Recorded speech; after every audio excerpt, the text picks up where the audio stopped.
ಶ್ರೀಗುರುಭ್ಯೋ ನಮಃ ಪರಮಗುರುಭ್ಯೋ ನಮಃ ಶ್ರೀಮದಾನಂದತೀರ್ಥಭಗವತ್ಪಾದಾಚಾರ್ಯಗುರುಭ್ಯೋ ನಮಃ ವ್ಯಾಸಾಯ ಭವನಾಶಾಯ ಶ್ರೀಶಾಯ ಗುಣರಾಶಯೇ ಹೃದ್ಯಾಯ ಶುದ್ಧವಿದ್ಯಾಯ ಮಧ್ವಾಯ ಚ ನಮೋ ನಮಃ ಅಭ್ರಮಂ ಭಂಗರಹಿತಂ ಅಜಡಂ ವಿಮಲಂ ಸದಾ ಆನಂದತೀರ್ಥಮತುಲಂ ಭಜೆ ತಾಪತ್ರಯಾಪಹಂ ಶ್ರೀಮತೋ ರಾಘವೇಂದ್ರಸ್ಯ ನಮಾಮಿ ಪದಪಂಕಜೇ ಕಾಮಿತಾಶೇಷಕಲ್ಯಾಣಕಲನಕಲ್ಪಪಾದಪೌ ಅಜ್ಞಾನತಿಮಿರಚ್ಛೇದಂ ಬುದ್ಧಿಸಂಪತ್ಪ್ರದಾಯಕಂ ವಿಜ್ಞಾನವಿಮಲಂ ಶಾಂತಂ ವಿಜಯಾಖ್ಯಗುರುಂ ಭಜೆ ತಪಸ್ವಾಧ್ಯಾಯ ಶುಶ್ರೂಷಾ ಕೃಷ್ಣಪೂಜಾರತಂ ಮುನಿಂ ವಿಶ್ವೇಶಮಿಷ್ಟದಂ ವಂದೇ ಪರಿವ್ರಾಟ್ ಚಕ್ರವರ್ತಿನಂ. ಶ್ರೀ ಗುರುಭ್ಯೋ ನಮಃ. ಆತ್ಮೀಯರೇ, ಗೀತಾವೃತ್ತಿ ಪಾಠಕ್ಕೆ ಸುಸ್ವಾಗತ. ಭಗವದ್ಗೀತೆಯ 18ನೇ ಅಧ್ಯಾಯದಲ್ಲಿ ನಾವಿದ್ದೇವೆ. 14ನೇ ಶ್ಲೋಕ. ಅಧಿಷ್ಠಾನಂ ತಥಾಕರ್ತ ಕರಣಂಚ ಪೃಥಗ್ವಿದಂ ವಿವಿಧಾಶ್ಚ ಪೃಥಕ್ಚೇಷ್ಟಾ ದೈವಂ ಚೈವಾತ್ರ ಪಂಚಮಂ.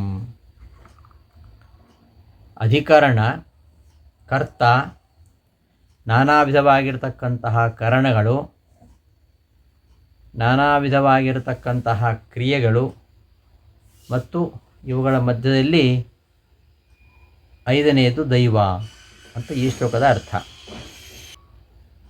ಸಾಮಾನ್ಯತಃ ಭಗವದ್ಗೀತೆಯಲ್ಲಿ ಮೋಕ್ಷ ಸಾಧನ ಉಪಾಯಗಳು,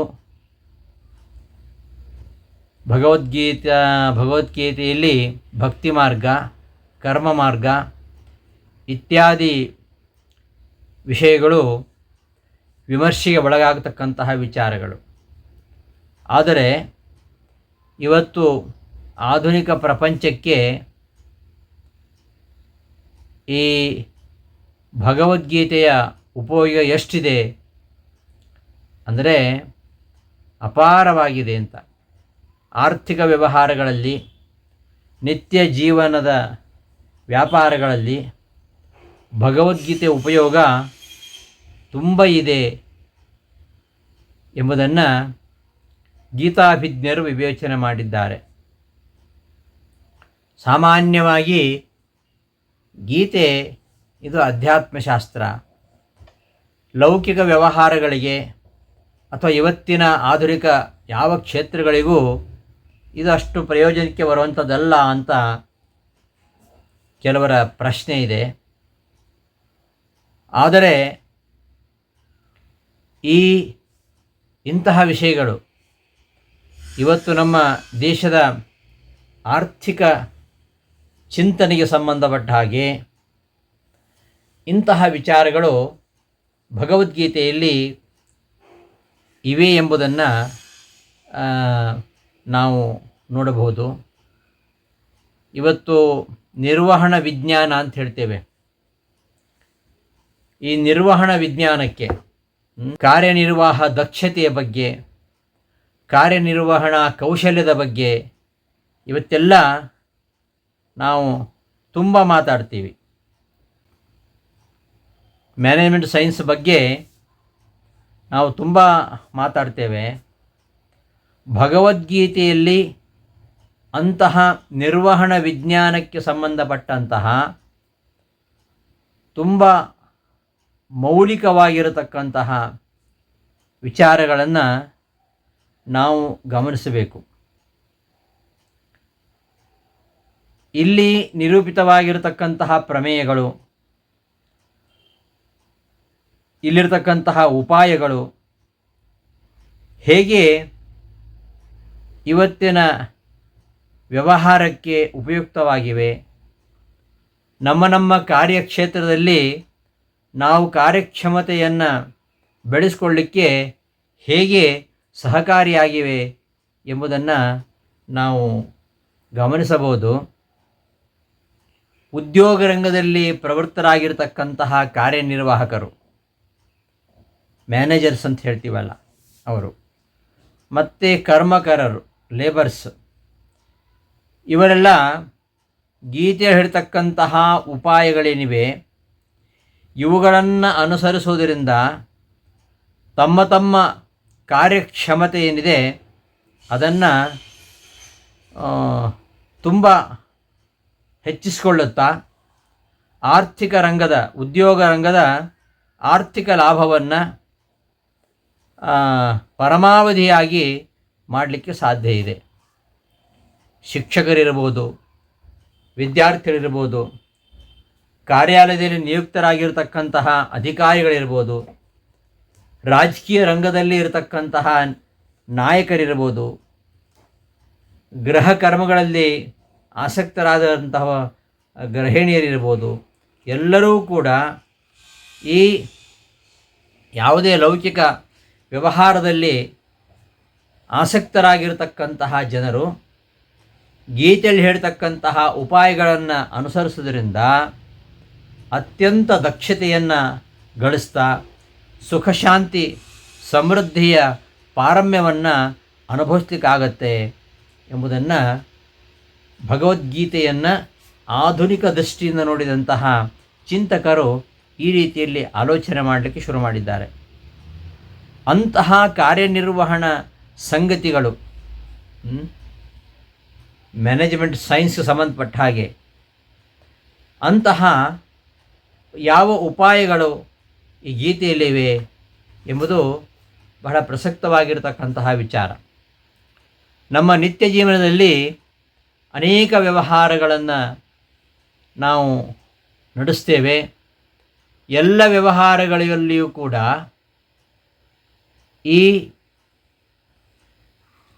ಪ್ರತಿಯೊಂದು ವ್ಯವಹಾರ, ಆ ವ್ಯವಹಾರ ಹೇಗೆ, ಅದರ ಒಂದು ಸ್ವರೂಪವನ್ನು ನಿರ್ಧಾರ ಮಾಡತಕ್ಕಂತಹ ಘಟಕಗಳು ಯಾವುವು ಎಂಬ ಪ್ರಶ್ನೆಗೆ ಮೌಲಿಕವಾಗಿರತಕ್ಕಂತಹ ಉತ್ತರ ಭಗವದ್ಗೀತೆಯಲ್ಲಿ ಸಿಗ್ತದೆ. ಪ್ರತಿಯೊಬ್ಬರ ಎಲ್ಲ ವ್ಯವಹಾರಗಳಿಗೂ ಅವರವರ ವ್ಯವಹಾರದ ಸ್ವರೂಪ ನಿರ್ಧಾರಕವಾಗಿರತಕ್ಕಂತಹ ಘಟಕಗಳು ಯಾವುವು ಅದನ್ನು ಈ 18ನೇ ಅಧ್ಯಾಯದಲ್ಲಿ ಶ್ರೀಕೃಷ್ಣ ನಿರೂಪಿಸ್ತಾ ಇದ್ದಾನೆ. ಈ ಶ್ಲೋಕ ಬಹಳ ಪಾಪ್ಯುಲರ್ ಆಗಿರ್ತಕ್ಕಂತಹ ಶ್ಲೋಕ ಇದು. ಭಗವದ್ಗೀತೆ ಬಗ್ಗೆ ಯಾವುದೇ ಸೆಮಿನಾರ್ ಹೋದರೂ ಕೂಡ ಇದನ್ನು ರೆಫರ್ ಮಾಡದೇ ಇರೋದಿಲ್ಲ. ಅಂತಹ ಒಂದು ಶ್ಲೋಕ ಇದಾಗಿದೆ. ಅಧಿಷ್ಠಾನಂ ತಥಾ ಕರ್ತ ಕರಣಂ ಚ ಪೃಥಗ್ವಿಧಂ ವಿವಿಧಾಶ್ಚ ಪೃಥಕ್ ಚೇಷ್ಟ ದೈವಂ ಚೈವಾತ್ರ ಪಂಚಮಂ. ಈ ಅಧಿಷ್ಠಾನ ಅಂದರೆ ಏನು? ಈ ನಾವು ಯಾವುದೇ ಕೆಲಸವನ್ನು ಮಾಡಬೇಕಾದರೆ ನಮ್ಮ ವ್ಯವಹಾರದ ಒಂದು ಪರಿಸರ, ನಮ್ಮ ನಿರ್ವಹಣೆಯ ಭೂಮಿಕೆ, ಇವೆಲ್ಲ ವಿಷಯಗಳು ಮುಖ್ಯವಾಗ್ತವೆ. ಕಾರ್ಯನಿರ್ವಹಣೆ ಮಾಡಲಿಕ್ಕೆ ಒಬ್ಬ ಉದ್ಯಮಿ ಒಂದು ಯಾವುದೋ ಒಂದು ವ್ಯವಹಾರನ ಶುರು ಮಾಡ್ತಾನಂತಾದರೆ ಅವನು ಆರಿಸಿಕೊಳ್ತಕ್ಕಂತಹ ಜಾಗ ಬಹಳ ಮುಖ್ಯವಾಗಿರ್ತದೆ. ತನ್ನ ವ್ಯವಹಾರ ಎಲ್ಲಿ ನಡೆದ್ರೆ ಚೆನ್ನಾಗಿರುತ್ತೆ, ಯಾವ ಜಾಗದಲ್ಲಿ ನನ್ನ ಈ ಉದ್ಯಮದ ಪ್ರೊಡಕ್ಷನ್ ಮಾಡಿದರೆ ಅದಕ್ಕೆ ಸ್ಕೋಪ್ ಇದೆ, ಅದೆಲ್ಲವನ್ನು ಕೂಡ ಆ ಕಾರ್ಯನಿರ್ವಾಹಕನಾದವ ನೋಡ್ತಾನೆ. ಎಲ್ಲೆಲ್ಲೋ ಮಾಡಲಿಕ್ಕೆ ಆಗೋದಿಲ್ಲ. ಒಂದು ಸಣ್ಣ ಕ್ಷೌರಿಕನ ಅಂಗಡಿಯನ್ನು ಇಟ್ಕೊಳ್ಳಿ. ಕ್ಷೌರಿಕ ಅಂಗಡಿ ಅದು ಊರಿನ ಮಧ್ಯದಲ್ಲಿರಬೇಕೇ ಹೊರತು ಕಾಡಿನಲ್ಲಿದ್ದರೆ ಯಾರೂ ಅಲ್ಲಿಗೆ ಹೋಗುವುದಿಲ್ಲ. ಹಾಗಾಗಿ ಒಬ್ಬ ವ್ಯವಹಾರ ಮಾಡತಕ್ಕಂತಹ ವ್ಯಕ್ತಿ ತನ್ನ ವ್ಯವಹಾರ ಎಲ್ಲಿ ಮಾಡಬೇಕು ಅನ್ನೋದನ್ನು ಮೊದಲು ಆಲೋಚನೆ ಮಾಡ್ತಾನೆ. ನಾಡಿನಲ್ಲಿ ವಾಸಿಸಿದ ಕ್ಷೌರಿಕ ಅವನು ವ್ಯವಹಾರ ಮಾಡಲಿಕ್ಕೆ ಸಾಧ್ಯನಾ? ಹಾಗೆ ಯಾವುದೇ ಒಂದು ವ್ಯಾಪಾರೋದ್ಯಮ ಇರ್ಬೋದು, ಯಾವುದೇ ಒಂದು ನಿರ್ವಹಣಾ ಕ್ಷೇತ್ರ ಇರ್ಬೋದು, ಅದಕ್ಕೆ ಎಲ್ಲಿ ಸ್ಕೋಪ್ ಇದೆ, ಅದರ ಫಲಾನುಭವಿಗಳು ಹೆಚ್ಚು ಎಲ್ಲಿದ್ದಾರೆ, ಅದೆಲ್ಲವನ್ನು ಆಲೋಚನೆ ಮಾಡ್ತಾನೆ. ಎಲ್ಲ ಉದ್ಯಮಗಳು ಬೆಂಗಳೂರಿಗೆ ಬರ್ತವೆ, ಮೈಸೂರಿಗೆ ಬರೋದಿಲ್ಲ. ಯಾಕೆ? ಮೈಸೂರಲ್ಲಿ ಸಾಧ್ಯವಿಲ್ಲ. ಅದು ಒಂದು ರೀತಿಯಲ್ಲಿ ನಮ್ಮ ಕಾರ್ಯನಿರ್ವಹಣೆಗೆ ಸರಿಯಾದ ಜಾಗ ಅಂತ ಆಲೋಚನೆ ಮಾಡ್ತಾನೆ. ಈಗ ಹುಬ್ಬಳ್ಳಿ ಧಾರವಾಡ ಇದೆ. ಹುಬ್ಬಳ್ಳಿಯಲ್ಲಿ ವಾಣಿಜ್ಯೋದ್ಯಮ ಬೆಳೆದ ಹಾಗೆ ಧಾರವಾಡದಲ್ಲಿ ಬೆಳೆದಿಲ್ಲ, ಯಾವತ್ತೂ ಬೆಳೆಯಲ್ಲ. ಯಾಕೆ ಅಂದರೆ ಆ ಒಂದು ಕಂಪನಿಯನ್ನು ಸ್ಥಾಪನೆ ಮಾಡ್ತಕ್ಕಂತಹ ವ್ಯಕ್ತಿ ಅವ ಬೆಂಗಳೂರು, ಹೈದರಾಬಾದು, ಪೂನಾನೋ ಅಂತಹ ನಗರಗಳನ್ನು ಆಯ್ಕೆ ಮಾಡಿಕೊಡ್ತಾನೆ ಹೊರತು ಅವ ಯಾವುದೋ ರಾಯಚೂರಿಗೋ ಅಥವಾ ಬಳ್ಳಾರಿಗೋ ಅಥವಾ ನಿಮ್ಮ ಸಿಂಧನೂರಿಗೋ ಬಂದು ಅಲ್ಲಿ ಉದ್ಯಮವನ್ನು ಆರಂಭ ಮಾಡಿದ್ರು. ಯಾಕೆ ಅಂದರೆ ಅವನಿಗೆ ತನ್ನ ಕಾರ್ಯಕ್ಷೇತ್ರ ಎಲ್ಲಿದ್ದರೆ ಅವನಿಗೆ ಲಾಭ, ಎಲ್ಲಿದ್ದರೆ ತನ್ನ ಕಂಪನಿ ಆರ್ಥಿಕವಾಗಿ ಬೆಳೆಯುತ್ತೆ, ಅದನ್ನು ಆಲೋಚನೆ ಮಾಡ್ತಾನೆ. ಇವತ್ತು ಅನೇಕ ರಾಷ್ಟ್ರಗಳು, ಚೀನಾದಂತಹ ರಾಷ್ಟ್ರಗಳಲ್ಲಿ, ಭಾರತದಂತಹ ರಾಷ್ಟ್ರಗಳಲ್ಲಿ, ಅಮೇರಿಕಾದಂತಹ ರಾಷ್ಟ್ರಗಳಲ್ಲಿ ಯಾಕೆ ಕಂಪನಿಯನ್ನು ಆರಂಭ ಮಾಡ್ತವೆ? ಯಾವುದೊಂದು ಸಣ್ಣ ದೇಶ, ಎಲ್ಲ ಕಂಪನಿಗಳು ಪಾಕಿಸ್ತಾನದಲ್ಲಿ ಆಗೋದಿಲ್ಲ. ಅವರವರ ಒಂದು ಕಾರ್ಯನಿರ್ವಹಣೆಗೆ ಒಂದು ಅಧಿಷ್ಠಾನ ಅಂತ ಇದೆ. ಅದಕ್ಕೆ ಅಧಿಕರಣ ಅಂತ ಹೇಳ್ತಾರೆ ಅಥವಾ ಅಧಿಷ್ಠಾನ ಅಂತ ಹೇಳ್ತಾರೆ. ಎಲ್ಲೋ ಹೋಗಿ ಮಾಡಿದರೆ ಸಾವಿರಾರು ಕೋಟಿ ಇನ್ವೆಸ್ಟ್ ಮಾಡಿ ಕೊನೆಗೆ ಕಂಪನಿಯೇ ಬೇರೆ ಕಡೆ ಹೋಗುವಂತಹ ಪ್ರಸಂಗ ಇವತ್ತು ಕರ್ನಾಟಕದಲ್ಲಿ ಹಾಗೆ ಆಗಿದೆ. ಇವತ್ತಿನ ಸರ್ಕಾರ, ಈಗಿನ ಸರ್ಕಾರ ಬಂದ ಮೇಲೆ ಎಷ್ಟೋ ಕಂಪನಿಗಳು ಬೆಂಗಳೂರನ್ನ ಬಿಟ್ಟು ಪೂನಾ, ಹೈದರಾಬಾದ್, ತೆಲಂಗಾಣದ ಕಡೆಗೆ ಹೋಗ್ತಾ ಇವೆ. ಯಾಕೆ ಅಂದರೆ ಅವರಿಗೆ ಬೇಕಾಗಿರತಕ್ಕಂತಹ ಅನುಕೂಲತೆಗಳು, ಅವರಿಗೆ ಬೇಕಾಗಿರತಕ್ಕಂತಹ ಸರಕಾರಿ ಸೌಲಭ್ಯಗಳು, ಸರಕಾರಿಯ ಇವತ್ತಿನ ಧೋರಣೆಗಳು ಇವ್ಯಾವೂ ಕೂಡ ಅವರ ಆರ್ಥಿಕ ಲಾಭಕ್ಕೆ ಪೂರಕವಾಗಿ ಆಗ್ತಾ ಇಲ್ಲ. ಇದನ್ನೆಲ್ಲ ಆಲೋಚನೆ ಮಾಡಿದರೆ ಹಾಗಾದರೆ ಒಬ್ಬ ಕಾರ್ಯನಿರ್ವಾಹಕ ತನ್ನ ಒಂದು ಒಳ್ಳೆಯ ವ್ಯವಹಾರವನ್ನು ಆರಂಭಿಸಬೇಕಾದರೆ ಅವನ ಅಧಿಷ್ಠಾನ ಅನ್ನೋದು ಬಹಳ ಮುಖ್ಯವಾಗತ್ತೆ.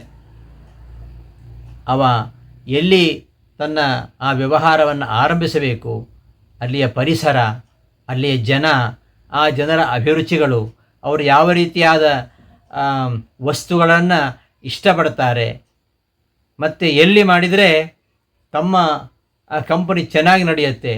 ಇವತ್ತು ಪೂನಾದಲ್ಲಿ ತುಂಬ ಟ್ರಾಫಿಕ್ ಆಗಿ ಎಷ್ಟೋ ಕಂಪನಿಗಳಿಗೆ ಉದ್ಯೋಗಗಳಿಗೆ ಆಗ್ತಾ ಇಲ್ವಂತೆ. ಹಾಗಾಗಿ ಕೆಲವು ಕಂಪನಿಗಳು ಮತ್ತೆ ಮರಳಿ ಬೆಂಗಳೂರಿಗೆ ಬರತಕ್ಕಂಥ ಆಲೋಚನೆಯಲ್ಲಿ ಇದ್ದಾವಂತೆ. ಹಾಗಾದರೆ ಈ ಅಧಿಷ್ಠಾನ ಅನ್ನೋದು ಒಬ್ಬ ಕಾರ್ಯನಿರ್ವಹಣೆಯ ಹಿನ್ನೆಲೆಯಲ್ಲಿ ಅಧಿಷ್ಠಾನ ಅನ್ನೋದು ಎಷ್ಟು ಮುಖ್ಯ ಆಗುತ್ತೆ. ಅದನ್ನೇ ದೇಹ ಭೂಮ್ಯಾದಿಹಿ ಅಂತ ಇಲ್ಲಿ ರಾಯರು ಅರ್ಥ ಬರೀತಾರೆ. ಅಧಿಷ್ಠಾನ ಅಂದರೆ ಯಾವುದು ಅಂದರೆ ದೇಹ ಭೂಮ್ಯಾದಿಹಿ, ನಮ್ಮ ದೇಹ, ನಮ್ಮ ಇದೊಂದು ಒಳ್ಳೆಯ ಕಾರ್ಯಕ್ಷೇತ್ರ, ಸಾಧನ ಕ್ಷೇತ್ರ. ಸಾಧನೆ ಮಾಡಬೇಕಾದ್ರೆ ಯಾವುದ್ಯಾವುದೋ ದೇಹದಲ್ಲಿ ಸಾಧನೆ ಮಾಡಲಿಕ್ಕೆ ಆಗೋದಿಲ್ಲ. ಒಳ್ಳೆಯ ದೇಹ, ಸಾಧನ ಶರೀರವಿದು ನೀ ದಯದಿ ಕೊಟ್ಟದ್ದು ಅಂತ ದಾಸರು ಹೇಳುವ ಹಾಗೆ ಇದು ಒಳ್ಳೆಯ ಸಾಧನ ಕ್ಷೇತ್ರ. ಇದನ್ನು ಸಾಧನೆ ಮಾಡಲಿಕ್ಕೆ ಅನುಕೂಲವಾಗಿರ್ತಕ್ಕಂತಹ ಒಂದು ದೇಹ ಇದು. ಯಾವುದ್ಯಾವುದೋ ದೇಹದಲ್ಲಿ ಇವತ್ತು ಸಾಧನೆ ಮಾಡಲಿಕ್ಕೆ ಆಗೋದಿಲ್ಲ. ಅದಕ್ಕೋಸ್ಕರ ದೇಹ, ಭೂಮಿ ಮೊದಲಾದವುಗಳು ಕಾರ್ಯನಿರ್ವಹಣೆಗೆ ಬೇಕಾಗಿರತಕ್ಕಂತಹ ಅಧಿಷ್ಠಾನ. ಉದ್ಯೋಗ ವ್ಯವಹಾರಗಳಲ್ಲಿ, ಕಾರ್ಯಾಲಯಗಳಲ್ಲಿ, ಮನೆಗಳಲ್ಲಿ ಒಂದು ನಿರ್ವಹಣೆಯ ಪರಿಸರ ಚೆನ್ನಾಗಿರಬೇಕು. ಆ ಕಾರ್ಯನಿರ್ವಹಣೆ ಮಾಡಲಿಕ್ಕೆ ಆ ಒಂದು ಪರಿಸರ ಇರಬೇಕು. ಇಲ್ಲದೆ ಹೋದರೆ ಆಗೋದಿಲ್ಲ. ಪೇಟೆಯ ಮಧ್ಯದಲ್ಲಿ ಒಂದು ಕಾಲೇಜು ಮಾಡಿದರೆ ಆ ಕಾಲೇಜು ಯಶಸ್ವಿ ಆಗಲಿಕ್ಕೆ ಸಾಧ್ಯ ಇಲ್ಲ. ಅದಕ್ಕೆ ಎಲ್ಲರೂ ಔಟ್ಸ್ಕರ್ಟಲ್ಲೇ ಜಾಗ ತೆಗೆದುಕೊಳ್ತಾರೆ ಕಾಲೇಜ್ ಸಂಸ್ಥೆಗಳನ್ನು, ವಿದ್ಯಾಸಂಸ್ಥೆಗಳನ್ನ ಮಾಡಲಿಕ್ಕೆ. ಮತ್ತು ಅದು ಆ ನಗರ ಬೆಳೀತಾ ಬೆಳೀತಾ ಅದು ಆ ವಿದ್ಯಾಸಂಸ್ಥೆ ಊರಿನ ಮಧ್ಯದಲ್ಲಿ ಬಂದುಬಿಡುತ್ತೆ ಬಿಡಿ. ಅದು ಸಾಮಾನ್ಯವಾಗಿ ನೋಡಿ, ಯೂನಿವರ್ಸಿಟಿಗಳೆಲ್ಲ ಊರ ಹೊರಗೆ ಇರುವಂಥದ್ದು. ಇವತ್ತೆಲ್ಲ ಊರೊಳಗೆ ಸೇರ್ಕೊಂಡ್ಬಿಟ್ಟವೆ. ಮೈಸೂರು ಯೂನಿವರ್ಸಿಟಿ ಆಗುವಾಗ ಮೈಸೂರು ಊರು ಬಿಟ್ಟು ಹೊರಗೆ ಇತ್ತು ಮೊದಲು. ಅದು ಈಗ ಮೈಸೂರು ಯೂನಿವರ್ಸಿಟಿ ಸೆಂಟ್ರ್ ಆಗಿಬಿಟ್ಟಿದೆ. ಯಾವತ್ತೂ ಅದಕ್ಕೆ ಬೇಕಾಗಿರತಕ್ಕಂತಹ ಪರಿಸರ, ಆ ಪರಿಸರ ಬಹಳ ಮುಖ್ಯ ಆಗತ್ತೆ. ಹಾಗಿದ್ದಾಗ ಅಂತಹ ಒಂದು ಪರಿಸರ ಇಲ್ಲ ಅಂತಾದರೆ ಕಾರ್ಯವ್ಯವಹಾರ ಸರಿಯಾಗಿ ಆಗಲಿಕ್ಕೆ ಸಾಧ್ಯ ಇಲ್ಲ. ದೇಶದ ಆರ್ಥಿಕ ಅಭಿವೃದ್ಧಿ ಕಾರ್ಯ ಆಗಬೇಕಂತಾದರೆ ಅಧಿಷ್ಠಾನ ಇದು ಬಹಳ ಇನಿಷಿಯಲ್ ಕಂಡೀಷನ್ ಅಂತಾರಲ್ಲ, ಇದು ಬಹಳ ಮುಖ್ಯ. ಹಾಗಾಗಿ ಈ ಯಾವುದೇ ಒಂದು ಕಾರ್ಯನಿರ್ವಹಣೆ ಆಗಬೇಕಾದ್ರೆ ನಾವು ಕಾರ್ಯನಿರ್ವಹಿಸುವ ಪರಿಸರ ಅದು ಚೆನ್ನಾಗಿರಬೇಕು, ಇಲ್ಲದೆ ಹೋದರೆ ಆಗೋದಿಲ್ಲ. ಹಾಗಾಗಿ ಯಾವತ್ತೂ ಗುರುಕುಲಗಳು ಊರಿಂದ ಹೊರಗೆ ಇರಬೇಕು. ಹಾಗಿದ್ದರೆ ಮಾತ್ರ ಅದು ಒಂದು ಒಳ್ಳೆಯ ವಿದ್ಯಾಸಂಸ್ಥೆಯಾಗಿ ಬರಲಿಕ್ಕೆ ಸಾಧ್ಯ ಇದೆ. ಮಠದೊಳಗೆ ಯಾವತ್ತೂ ಗುರುಕುಲ ಇರಬಾರ್ದು, ಮಠದಿಂದ ಆಚೆ ಇರಬೇಕು. ಇಲ್ಲದೆ ಹೋದರೆ ಮಠದ ಜಂಜಾಟಗಳಲ್ಲಿ ಈ ಅಧ್ಯಯನ ಅಧ್ಯಾಪನ ಸರಿಯಾಗಿ ನಡೆಯೇ ಇಲ್ಲ. ಆದ್ದರಿಂದ ಯಾವುದೇ ಒಂದು ಕಾರ್ಯನಿರ್ವಹಣೆಗೆ ಅಧಿಷ್ಠಾನ ಅನ್ನೋದು ಬಹಳ ಮುಖ್ಯವಾಗುತ್ತೆ. ಅಧಿಷ್ಠಾನಂ ತಥಾ ಕರ್ತ. ಎರಡನೇದು ಕರ್ತ. ಕರ್ತ ಅಂದರೆ ಕಾರ್ಯವನ್ನು ಮಾಡತಕ್ಕಂಥವ, ಕಾರ್ಯವನ್ನು ಮಾಡಲಿಕ್ಕೆ ಕಾರಣನಾದವ ಕರ್ತ. ಆ ಕಾರ್ಯನಿರ್ವಾಹಕ, ಆ ಕಾರ್ಯನಿರ್ವಾಹಕನ ಒಂದು ಯೋಗ್ಯತೆ, ಅವನ ಶಿಕ್ಷಣ ಸಾಮಗ್ರಿ, ಶೈಕ್ಷಣಿಕ ಅರ್ಹತೆ, ಕಾರ್ಯನಿರ್ವಹಣಾ ಶೈಲಿ, ಮತ್ತು ಸಾತ್ವಿಕ ರಾಜಸ ತಾಮಸ ರೂಪವಾಗಿರತಕ್ಕಂತಹ ಪ್ರವೃತ್ತಿ ವಿಶೇಷಗಳು, ಇವೆಲ್ಲ ಕರ್ತೃವಿನ ಸ್ವರೂಪವನ್ನು ನಿರ್ಧರಿಸ್ತವೆ. ಕಾರ್ಯನಿರ್ವಹಣಾ ಸಂಸ್ಥೆ ಚೆನ್ನಾಗಿದೆ, ಆದರೆ ಕಾರ್ಯನಿರ್ವಹಿಸುವವರು ಚೆನ್ನಾಗಿರಬೇಕಲ್ಲ. ಬರೀ ಕಟ್ಟಡ ಕಟ್ಟಿಬಿಟ್ರೆ ಆಯಿತಾ? ಇಲ್ಲ. ಕಾರ್ಯನಿರ್ವಹಣೆ ಮಾಡ್ತಕ್ಕಂಥವರು, ಅವರ ಒಂದು ಯೋಗ್ಯತೆ, ಅವರ ಶೈಕ್ಷಣಿಕ ಅರ್ಹತೆ ಮತ್ತು ಶಿಕ್ಷಣ ಸಾಮಗ್ರಿಗಳು, ಇನ್ಫ್ರಾಸ್ಟ್ರಕ್ಚರ್ ಅಂತ ಇವತ್ತೇನು ಅದೆಲ್ಲ ನೋಡ್ತಾರೆ. ಇವತ್ತು ಒಂದು ಸಂಸ್ಥೆ ಅಂದ ಕೂಡಲೇ ಬಹಳ ದೊಡ್ಡ ಕಟ್ಟಡ ಇದ್ದ ಕೂಡಲೇ ಅದಕ್ಕೆ ನ್ಯಾಕ್ ಅಸೆಸ್ಮೆಂಟ್ನವರು ಗ್ರೇಡ್ ಕೊಡಲ್ಲ. ಅಲ್ಲಿ ಬೇಕಾಗಿರುವಂಥದ್ದು ಕಾರ್ಯನಿರ್ವಹಣಾ ಸಾಮಗ್ರಿಗಳು, ಕಾರ್ಯನಿರ್ವಹಣಾ ಸಾಮಗ್ರಿ ಅದೆಲ್ಲವನ್ನು ಇವತ್ತು ಗ್ರೇಡ್ ಕೊಡಬೇಕಾದ್ರೆ ನೋಡ್ತಾರೆ. ಬರೀ ಒಳ್ಳೆಯ ಅಧ್ಯಾಪಕರು, ನುರಿತ ಅಧ್ಯಾಪಕರು ಚೆನ್ನಾಗಿ ಪಾಠ ಮಾಡ್ತಾ ಇದ್ದಾರೆ ಅಷ್ಟೇ ಆಗೋದಿಲ್ಲ. ಅಲ್ಲಿಗೆ ಬರತಕ್ಕಂಥ ವಿದ್ಯಾರ್ಥಿಗಳಿಗೆ ಏನೆಲ್ಲ ಸೌಲಭ್ಯಗಳಿವೆ, ನಿಮ್ಮ ವಿದ್ಯಾಸಂಸ್ಥೆ ಕ್ಯಾಂಪಸ್ನಲ್ಲಿ ಬ್ಯಾಂಕ್ ಇದೆಯಾ, ಪೋಸ್ಟ್ ಆಫೀಸ್ ಇದೆಯಾ, ನಿಮ್ಮ ಕಾಲೇಜಿಗೆ ಬರತಕ್ಕಂತಹ ದಿವ್ಯಾಂಗರಿಗೆ ಲಿಫ್ಟ್ ಇದೆಯಾ, ಇವೆಲ್ಲವನ್ನು ಕೂಡ ಕೇಳ್ತಾರೆ ಇವತ್ತಿನ ಅಸೆಸ್ಮೆಂಟ್ನಲ್ಲಿ. ಇವೆಲ್ಲ ಶಿಕ್ಷಣ ಸಾಮಗ್ರಿಗಳು ಇವತ್ತು. ಹಾಗಾಗಿ ಇದೆಲ್ಲ ಕರ್ತೃನೊಳಗೆ ಬರ್ತದೆ. ಯೋಗ್ಯತೆ, ಆಡಳಿತಗಾರ, ಆ ಒಂದು ಸಂಸ್ಥೆ ನಡೆಸ್ತಕ್ಕಂತಹ ವ್ಯಕ್ತಿ, ಅವನ ಯೋಗ್ಯತೆ ಅದು ಬಹಳ ಮುಖ್ಯ. ಅವ ಸಂಸ್ಥೆಗೋಸ್ಕರವಾಗಿ ಇರ್ತಾನೆ. ಕಾರ್ಯನಿರ್ವಹಣಾ ವ್ಯಕ್ತಿ ಸಂಸ್ಥೆಗಾಗಿ ಅವನಿರಬೇಕೇ ಹೊರತು ಸಂಸ್ಥೆ ಅವನಿಗಾಗಿ ಇರುವುದಲ್ಲ. ಸಂಸ್ಥೆಗೋಸ್ಕರ ಅವನು ಹಗಲಿರುಳು ದುಡಿತಾನೆ. ಅಂತಹ ಒಂದು ಯೋಗ್ಯತೆ ಇರುತ್ತೆ, ಅಂತಹ ಒಂದು ಕಾರ್ಯಕ್ಷಮತೆ ಇರುತ್ತೆ, ಅಂತಹ ಒಂದು ಶೈಕ್ಷಣಿಕ ಅರ್ಹತೆ ಇರುತ್ತೆ, ಕಾರ್ಯನಿರ್ವಹಣಾ ಶೈಲಿ ಇರುತ್ತೆ, ಮತ್ತು ಶಿಕ್ಷಣಕ್ಕೆ ಬೇಕಾಗಿರತಕ್ಕಂತಹ ಸಾಮಗ್ರಿಗಳು, ವಿದ್ಯಾರ್ಥಿಗಳಿಗೆ ಓದಲಿಕ್ಕೆ ಬೇಕಾಗಿರ್ತಕ್ಕಂತಹ ಲೈಬ್ರರಿ ಇದೆಯಾ, ಕೋಆಪರೇಟಿವ್ ಸ್ಟೋರ್ ಇದೆಯಾ, ಎಲ್ಲ ನೋಡ್ತಾರೆ ಇವತ್ತು. ಅವೆಲ್ಲ ಶಿಕ್ಷಣ ಸಾಮಗ್ರಿಗಳು. ಇವೆಲ್ಲ ಈ ಕರ್ತೃವಿನ ಸ್ವರೂಪ ನಿರ್ವಹಿಸ್ತವೆ. ಒಬ್ಬ ಕರ್ತ, ಸಂಸ್ಥೆ ನಡೆಸ್ತಕ್ಕಂತಹ ಕರ್ತ ಹೇಗಿದ್ದಾನೆಂದರೆ ಇವೆಲ್ಲವನ್ನು ನಾವು ನೋಡಬೇಕಾಗತ್ತೆ. ಇದೆಲ್ಲ ಕರ್ತ. ಆ ಸಂಸ್ಥೆ ನಡೆಸ್ತಕ್ಕಂತಹ ಕಾರ್ಯನಿರ್ವಹಣಾ ವ್ಯಕ್ತಿ, ಕಾರ್ಯಗಳನ್ನು ನಡೆಸ್ತಕ್ಕಂತಹ ಎರಡನೇ ಕಾರಣ ಯಾವುದು ಅಂದರೆ, ಮೊದಲನೇ ಕಾರಣ ಅಧಿಷ್ಠಾನ, ಎರಡನೇ ಕಾರಣ ಕರ್ತ. ಈ ಕರ್ತ ಅವನು ಹೇಗಿರಬೇಕು? ಅವ ಮುಕ್ತ ಸಂಘ ಆಗಿರಬೇಕು, ಅನಹಂವಾದಿ ಆಗಿರಬೇಕು, ಧೃತಿ ಉತ್ಸಾಹ ಸಮನ್ವಿತನಾಗಿರಬೇಕು, ಸಿದ್ಧಿಗಳಲ್ಲಿ ನಿರ್ವಿಕಾರನಾಗಿರಬೇಕು. ಅಂಥವನನ್ನು ಸಾತ್ವಿಕ ಕರ್ತ ಅಂತ ಹೇಳೋದು. ಈಗಾಗಲೇ ಹೇಳಿದೆ ನಾನೀಗ, ಈ ಕರ್ತೃವಿನ ಯೋಗ್ಯತೆ, ಅವನ ಶಿಕ್ಷಣ ಸಾಮಗ್ರಿ, ಕಾರ್ಯನಿರ್ವಹಣಾ ಶೈಲಿ ಮತ್ತು ಸಾತ್ವಿಕ ರಾಜಸ ತಾಮಸ ರೂಪವಾಗಿರತಕ್ಕಂತಹ ಪ್ರವೃತ್ತಿ ವಿಶೇಷಗಳು. ಅವನ ಪ್ರವೃತ್ತಿ, ಆ ಕರ್ತೃವಿನ ಪ್ರವೃತ್ತಿ ಸಾತ್ವಿಕವೋ ರಾಜಸವೋ ತಾಮಸವೋ, ಅವರವರ ಪ್ರವೃತ್ತಿಗೆ ಅನುಗುಣವಾಗಿ ಆ ಒಂದು ಕಾರ್ಯವನ್ನು ನಿರ್ಧಾರ ಮಾಡಲಿಕ್ಕಾಗತ್ತೆ. ಅವ ಕಾರ್ಯವನ್ನು ಮಾಡತಕ್ಕಂತಹ ಕಾರ್ಯನಿರ್ವಹಣಾ ಕುಶಲಿ ಅವ ಸಾತ್ವಿಕನಾಗಿರಬೇಕು. ಅವನು ಹೇಗಿರಬೇಕು ಅಂದರೆ, ಅವನು ಮುಕ್ತ ಸಂಘ, ಅನಹಂವಾದಿ, ಧೃತಿ ಉತ್ಸಾಹ ಸಮನ್ವಿತ, ಸಿದ್ಧ್ಯೋ ನಿರ್ವಿಕಾರ, ಕರ್ತ ಸಾತ್ವಿಕ ಉಚ್ಯತೆ. ಮುಂದೆ ಹೇಳ್ತಾನೆ, ಅದನ್ನು ನಡೆಸ್ತಕ್ಕಂತಹ ವ್ಯಕ್ತಿ ಕರ್ತ. ಅವನು ಹೇಗೋ ಇದ್ದರೆ ಆಗೋದಿಲ್ಲ, ಅವನು ಸಾತ್ವಿಕನಾಗಿರಬೇಕು. ಒಂದು ಸಂಸ್ಥೆ ಚೆನ್ನಾಗಿ ಕಾರ್ಯನಿರ್ವಹಿಸಬೇಕಾದ್ರೆ ಆ ಸಂಸ್ಥೆಯ ಮುಖ್ಯಸ್ಥ, ಅವನನ್ನು ಸೆಕ್ರೆಟರಿ ಅಂತ ಹೇಳ್ತಿರೋ, ಅಧ್ಯಕ್ಷ ಅಂತ ಹೇಳ್ತಿರೋ, ಪ್ರಿನ್ಸಿಪಾಲ್ ಅಂತ ಹೇಳ್ತಿರೋ, ಅವ ಏನಾಗಿರ್ಬೇಕಂದ್ರೆ ಸಾತ್ವಿಕರ್ತನಾಗಿರಬೇಕು. ಇಲ್ಲದೆ ಹೋದರೆ ಆ ಸಂಸ್ಥೆ ಅವನು ಮುಳುಗಿಸಿಬಿಡ್ತಾನೆ ಅವನು. ಅಂಥದ್ದೆಲ್ಲ ಆಗ್ತದೆ. ಇವತ್ತು ಎಷ್ಟೋ ಬ್ಯಾಂಕ್ಗಳು ಮುಳುಗಿ ಹೋಗಿರೋ ಕಾರಣ ಅದೇ. ಈ ಕಾರ್ಯನಿರ್ವಾಹಕನ ಕೌಶಲ್ಯ ಇದೆ. ಯಾವುದ್ರಲ್ಲಿ ಕೌಶಲ್ಯ ಅಂದರೆ, ಆ ಒಂದು ವಾಣಿಜ್ಯ ಉದ್ಯಮವನ್ನು, ಬ್ಯಾಂಕನ್ನು ಚೆನ್ನಾಗಿ ನಡೆಸಬೇಕಂತಲ್ಲ, ಬ್ಯಾಂಕನ್ನು ಮುಳುಗಿಸುವಂತಹ ಒಂದು ಒಳ್ಳೆಯ ಸ್ಕಿಲ್ ಇದೆ ಅವನಿಗೆ. ಹಾಗೆ ಬ್ಯಾಂಕನ್ನು ಮುಳುಗಿಸಿ ದೇಶ ಬಿಟ್ಟು ಓಡಿ ಹೋದವರು ಇದ್ದಾರೆ ನಮ್ಮ ದೇಶದಲ್ಲಿ. ಅವರೆಲ್ಲ ಸಾತ್ವಿಕ ಕರ್ತೃಗಳಲ್ಲ. ಅವನು ಮುಕ್ತ ಸಂಘನಾಗಿರಬೇಕು. ಅಂತಹ ಹಾಗಿದ್ದರೆ ಮಾತ್ರ ಆ ಒಂದು ಉದ್ಯೋಗ, ಆ ಒಂದು ನಿರ್ವಹಣಾ ಸಂಸ್ಥೆ ಅಭಿವೃದ್ಧಿ ಆಗಲು ಸಾಧ್ಯ. ಅವನು ಸಾತ್ವಿಕನಾಗಿದ್ದರೆ. ಸಾತ್ವಿಕರ್ತ ಅವನು ನಿಸ್ವಾರ್ಥ ಭಾವದಿಂದ ಕಾರ್ಯದಲ್ಲಿ ಪ್ರವರ್ತನಾಗಬೇಕು. ನಿಸ್ವಾರ್ಥ ಭಾವನೆಯಿಂದ, ಯಾವುದೇ ಸ್ವಾರ್ಥ ಇರಬಾರ್ದು ಅವನಿಗೆ.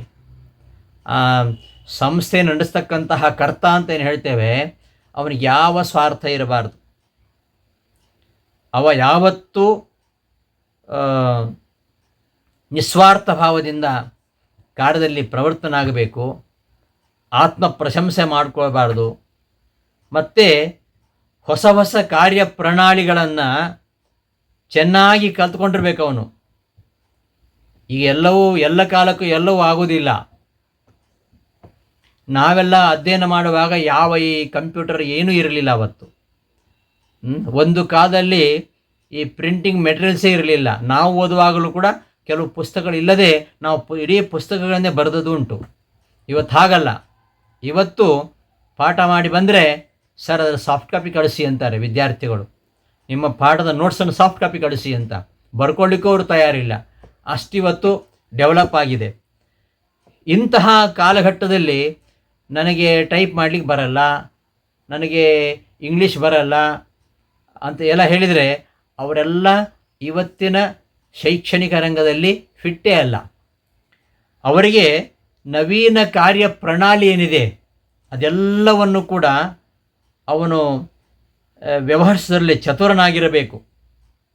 ಆ ನವೀನ ಕಾರ್ಯಪ್ರಣಾಳಿ, ನೂತನ ಉತ್ಪಾದನಾ ಪರಿಭಾಷಾ, ಇವನ್ನೆಲ್ಲ ಅವ ತನ್ನ ಕರ್ಮಕಾರರೊಂದಿಗೆ, ತನ್ನೊಂದಿಗೆ ಯಾರು ಕೆಲಸ ಮಾಡ್ತಾರೆ ಅವರೊಂದಿಗೆ, ಅವರ ಸಹಕಾರದೊಂದಿಗೆ ಹೊಸ ಹೊಸ ಉಪಕ್ರಮಗಳನ್ನು, ಹೊಸ ಹೊಸ ಕಾರ್ಯಗಳನ್ನು ಧೈರ್ಯ ಉತ್ಸಾಹದಿಂದ ಕೂಡಿದವನಾಗಿ ಮಾಡುವನಾಗಬೇಕು. ಒಂದು ಸಂಸ್ಥೆ ನಡೆಸ್ತಕ್ಕಂಥ ವ್ಯಕ್ತಿ ತನ್ನ ಸಹೋದ್ಯೋಗಿಗಳಿದ್ದಾರೆ, ಅವರನ್ನು ವಿಶ್ವಾಸಕ್ಕೆ ತೆಗೆದುಕೊಂಡು ಅವರಿಂದ ಅವರೇ ಸ್ವಇಚ್ಛೆಯಿಂದ ಉತ್ಸಾಹದಿಂದ ಅವರು ಕಾರ್ಯವನ್ನು ಮಾಡುವ ಹಾಗೆ ಇವ ಮಾಡಬೇಕು. ಹಾಗಿಲ್ಲದೆ ಹೋದರೆ ಏನು ಮಾಡಿದರೂ ನಾನು ಅವ್ರಿಗೆ ಹೇಳ್ತೇನೆ, ಮೇಲಿನವ್ರಿಗೆ ಹೇಳ್ತೇನೆ, ಮೇಲಧಿಕಾರಿಗೆ ಹೇಳ್ತೇನೆ, ಇವೆಲ್ಲ ಒಂದು ಸಂಸ್ಥೆ ನಡೆಸ್ತಕ್ಕಂತಹ ವ್ಯಕ್ತಿಯ ಕಾರ್ಯಕ್ಷಮತೆ ಇದಲ್ಲ. ಯಾವತ್ತು ನಮ್ಮ ಸಹೋದ್ಯೋಗಿಗಳ ಕಂಪ್ಲೇಂಟನ್ನು ನಾವು ನಮ್ಮ ಮೇಲಿನ ಹೊರತು ತೊಗೊಂಡು ಹೋಗಬಾರ್ದು, ನಾವೇ ಬಗೆಹರಿಸ್ಕೊಳ್ಬೇಕು. ನಮ್ಮ ಮೇಲಿನ ಹೊರತು ತೊಗೊಂಡು ಹೋದ್ವಿ ಅಂದರೆ ನಮಗೆ ಮಾಡಲಿಕ್ಕೆ ಆಗಲ್ಲ ಅಂತ ಅರ್ಥ, ನಮ್ಮಲ್ಲಿ ಆ ದಕ್ಷತೆ ಇಲ್ಲ ಅಂತ. ನನಗೆ ಈ ಕೆಲಸ ಮಾಡಲಿಕ್ಕೆ ಆಗೋದಿಲ್ಲ ಅಂದರೆ ನಾನು ಸ್ವಾಮಿಗಳು ಹೇಳ್ತೇನೆ ಅಂತ ಹೇಳೋದು. ಹಾಗಾದರೆ ನನಗದು ಮಾಡಲಿಕ್ಕೆ ಆಗೋದಿಲ್ಲ ಅಂತ ಅರ್ಥ, ನನ್ನಲ್ಲಿ ಆ ಕೆಪಾಸಿಟಿ ಇಲ್ಲ ಅಂತ ಅರ್ಥ ಆಗುತ್ತೆ. ನಿಜವಾಗಿ ಒಬ್ಬ ಸಾತ್ವಿಕವಾದ ಕರ್ತ ಅಂದರೆ ಅವ ಹೊಸ ಹೊಸ ಕಾರ್ಯಪ್ರಣಾಳಿಯನ್ನು ಇಂಪ್ಲಿಮೆಂಟ್ ಮಾಡಬೇಕು, ಅಳವಡಿಸ್ಕೊಳ್ಬೇಕು, ಹೊಸ ಹೊಸ ಉತ್ಪಾದನಾ ಪರಿಭಾಷೆನ ಬಳಸ್ಕೊಳ್ಬೇಕು, ಅದಕ್ಕೆ ಹೊಂದಿಕೊಳ್ಳುವ ಹಾಗೆ ತನ್ನ ಸಹೋದ್ಯೋಗಿಗಳು. ಈಗ ಒಂದು ಸಂಸ್ಥೆಯಲ್ಲಿ ಬಹಳ ಹಳೆಯ ಕಾಲದಿಂದ ಇರ್ತಾರಪ್ಪ, ಅವ್ರಿಗೆ ಇವತ್ತಿನ ಪ್ರಣಾಳಿ ಅಭ್ಯಾಸ ಇರಲ್ಲ. ಅದಕ್ಕೇನು ಮಾಡಬೇಕು, ಅವರಿಗೆ ವರ್ಕ್ಶಾಪ್ಗಳನ್ನು ಮಾಡಬೇಕು, ನಮ್ಮ ಪರ್ಫಾರ್ಮೆನ್ಸ್ ಹೇಗೆ ಇಂಪ್ರೂವ್ ಮಾಡಿಕೊಳ್ಬೇಕು, ನಮ್ಮ ಇವತ್ತಿನ ಪಾಠಕ್ರಮವನ್ನು ನಾವು ಓದುವಾಗ ಹೇಗಿತ್ತು ಅದು ಇವತ್ತಿನ ವಿದ್ಯಾರ್ಥಿಗಳಿಗೆ ಆಗೋದಿಲ್ಲ. ಆ ಪಾಠಕ್ರಮವನ್ನು ನಾವು ಹೇಗೆ ಬದಲಾಯಿಸ್ಕೊಳ್ಬೇಕು, ಹೇಗೆ ಅದನ್ನು ಮಾಡರೈಸ್ ಮಾಡಬೇಕು, ಅದೆಲ್ಲವನ್ನು ಅವರಿಗೆ ಕಲಿಸಿಕೊಡತಕ್ಕಂತಹ ಒಂದು ತರಬೇತಿ ಕಾರ್ಯಾಗಾರ ಅಂಥದನ್ನೆಲ್ಲ ಮಾಡಬೇಕು. ಹಾಗಿದ್ದವನು ಒಳ್ಳೆ ಕರ್ತ ಅಂತ ಅನ್ನಿಸ್ತಾನೆ. ಅವನಿಗೆ ಬರಲ್ಲ, ಅವನಿಗೆ ಅದು ಬರಲ್ಲ, ಅವನಿಗೆ ಇದು ಬರೋದಿಲ್ಲ, ಅವನು ಆಗಲಿಕ್ಕಿಲ್ಲ, ಅವನನ್ನು ತೆಗೆದುಹಾಕಿ ಅಲ್ಲ. ಅದು ಯಾರು ಆ ಒಂದು ಶೈಕ್ಷಣಿಕ ಅರ್ಹತೆ ಇರ್ತದೆ, ಅವನಿಗೆ ಶೈಕ್ಷಣಿಕ ಅರ್ಹತೆ ಇದ್ದ ಕೂಡಲೇ ಆ ಕಾರ್ಯವನ್ನು ಮಾಡುವ ಕ್ಷಮತೆ ಇರಬೇಕು ಅಂತಿಲ್ಲ. ಹಾಗಾಗಿ ಪ್ರತಿಯೊಂದರಲ್ಲಿ ಇವತ್ತು ಟ್ರೈನಿಂಗ್ ಅಂತ ಇರೋದು, ಟ್ರೈನಿಂಗ್ ಮತ್ತು ಪ್ರೊಬೇಷನ್ ಇರೋದು ಯಾಕೆ? ಆ ಕಾರ್ಯವನ್ನು ಅವನಿಗೆ ಮಾಡಲಿಕ್ಕಾಗತ್ತಾ? ಮಾಡಲಿಕ್ಕಾಗಲ್ಲ ಅಂತಾದರೆ ಅವರಿಗೆ ಕೊಡಬೇಕಾಗಿರತಕ್ಕಂತಹ ತರಬೇತಿ, ಪ್ರಶಿಕ್ಷಣ ಶಿಬಿರಗಳನ್ನು ಮಾಡಬೇಕು, ರಿಸರ್ಚ್ ಕೋರ್ಸ್ಗಳನ್ನು ಮಾಡಬೇಕು. ಇವೆಲ್ಲ ಮಾಡುವ ಮೂಲಕವಾಗಿ ತನ್ನ ಸಹೋದ್ಯೋಗಿಗಳಿಗೆ ಈ ನೂತನ ಕಾರ್ಯ ಪ್ರಣಾಳಿಯನ್ನು ಅಳವಡಿಸಿಕೊಳ್ಳುವ ರೀತಿಯಲ್ಲಿ, ಹೊಸ ಹೊಸ ರೀತಿಯಲ್ಲಿ ನಾವು ಈ ವಿಚಾರಗಳನ್ನು ಹೇಗೆ ಇಂಟ್ರೊಡ್ಯೂಸ್ ಮಾಡಬೇಕು, ಹೇಗೆ ಪ್ರೆಸೆಂಟ್ ಮಾಡಬೇಕು, ಅದೆಲ್ಲವನ್ನು ಕೂಡ ಅವರಿಗೆ ಕಲಿಸುವ ಮೂಲಕವಾಗಿ ತನ್ನ ಸಂಸ್ಥೆಯ ಏಳಿಗೆಗೋಸ್ಕರವಾಗಿ ನಿಸ್ವಾರ್ಥವಾಗಿ ಅವನು ದುಡಿಬೇಕು. ಇದನ್ನೇ ಕೃಷ್ಣ ಹೇಳ್ತಾನೆ, ಮುಕ್ತ ಸಂಗಃ ಅನಹಂವಾದಿ ಧೃತಿ ಉತ್ಸಾಹ ಸಮನ್ವಿತ. ಇವತ್ತಿನವರೆಲ್ಲ ಹೇಳ್ತಾರೆ ಹೇಗೆ ಮಾಡಬೇಕು, ಹಾಗೆ ಮಾಡಬೇಕು. ಇದೆಲ್ಲ ಕೃಷ್ಣ ಹೇಳಿದ್ದಾನೆ ಗೀತೆಯಲ್ಲಿ. ಸಿದ್ಧಿಯೋ ನಿರ್ವಿಕಾರ, ಸಿದ್ಧಿ ಅಸಿದ್ಧಿಗಳಲ್ಲಿ ನಿರ್ವಿಕಾರನಾಗಿರಬೇಕು. ಏನು ಈಗ ನಾವು ಅಂದ್ಕೊಂಡಾಗೆಲ್ಲ ಆಗೋದಿಲ್ಲ, ನಮ್ಮ ಮನೋಭಾವಕ್ಕೆ ತಕ್ಕಂತೆ ಆಗೋದಿಲ್ಲ, ಅಥವಾ ನಾವೇನೋ ಮಾಡಬೇಕು ಅಂತ ತುಂಬ ಪ್ರಯತ್ನ ಮಾಡ್ತೇವೆ. ಆ ನಿಟ್ಟಿನಲ್ಲಿ ಹೋದಾಗ ನಮಗೆ ಯಾವುದೋ ಒಂದು ಹಂತದಲ್ಲಿ ಇದು ನಮ್ಮಿಂದ ಮಾಡ್ಕೊಳ್ಳಿಕ್ಕಾಗಲಿಲ್ಲ ಅಂತ ಏನು ಆತ್ಮಾವಲೋಕನ ಮಾಡಿಕೊಳ್ಬೇಕು. ಇದೊಂದು ತಪ್ಪಾಗಿದೆ, ಇದನ್ನು ಮಾಡಿಕೊಂಡ್ರೆ ಇನ್ನೂ ಚೆನ್ನಾಗಿ ಆಗ್ತಾಯಿತ್ತು ಅಂತ ಅದನ್ನು ನಿರ್ವಿಕಾರವಾಗಿ ದಾರ್ಢ್ಯದಿಂದ ಅದನ್ನು ಮುಂದುವರಿಸ್ಕೊಂಡು ಹೋಗಬೇಕು. ಎಷ್ಟೋ ಸಲ ನಮಗೆ ಹಾಗೆ ಆಗತ್ತೆ. ಈಗ ವಿದ್ಯಾರ್ಥಿಗಳು ಕಾಂಪಿಟೇಷನ್ಗೆ ಹೋಗ್ತಾರೆ, ಅವನಿಗೆ ಬಹಳ ಒಂದು ನಿರೀಕ್ಷೆ ಇರ್ತದೆ. ಆ ನಿರೀಕ್ಷೆ ಅಂತ ಕೆಲವೊಮ್ಮೆ ಆಗದೇ ಇರ್ಬೋದು. ಅಂದ ಮಾತ್ರಕ್ಕೆ ಅವನ ಪ್ರಯತ್ನ ವ್ಯರ್ಥ ಅಲ್ಲ. ಎಲ್ಲೋ ಒಂದು ತಪ್ಪಿರ್ತಾನೆ ಅವನು, ಅದನ್ನು ಅವ ಅರಿತುಕೊಳ್ಬೇಕು. ಆತ್ಮಾವಲೋಕನ ಮಾಡಿಕೊಂಡಾಗ ಎಲ್ಲಿ ನಾನು ತಪ್ಪಿದ್ದೇನೆ ಅದನ್ನು ಕರೆಕ್ಷನ್ ಮಾಡಿಕೊಂಡ್ರೆ ಮುಂದೆ ಅವನು ಸಾಧನೆ ಮಾಡಲಿಕ್ಕಾಗತ್ತೆ. ಒಂದು ಸಂಸ್ಥೆ ಇವತ್ತು ಬಹಳ ಕಾಂಪಿಟೇಷನ್ ಇದೆ. ಎಲ್ಲ ಸಂಸ್ಥೆಗಳು ಇವತ್ತು ವಿದ್ಯಾರ್ಥಿಗಳನ್ನ ಸೆಳೀತಾರೆ. ನಮ್ಮ ಕಾಲೇಜಿಗೆ ಬರಬೇಕು, ನಮಗೆ ಡೊನೇಷನ್ ಬರಬೇಕು, ನಮಗೆ ಫೀಸ್ ಬರಬೇಕು, ಮತ್ತು ನಾವು ಸರ್ಕಾರದ ಇಂತಿಂಥ ಫಂಡ್ಗಳನ್ನು ತೆಗೆದುಕೊಳ್ಬೇಕು. ಇದೆಲ್ಲ ಬಹಳ ನಡೀತಾ ಇದೆ.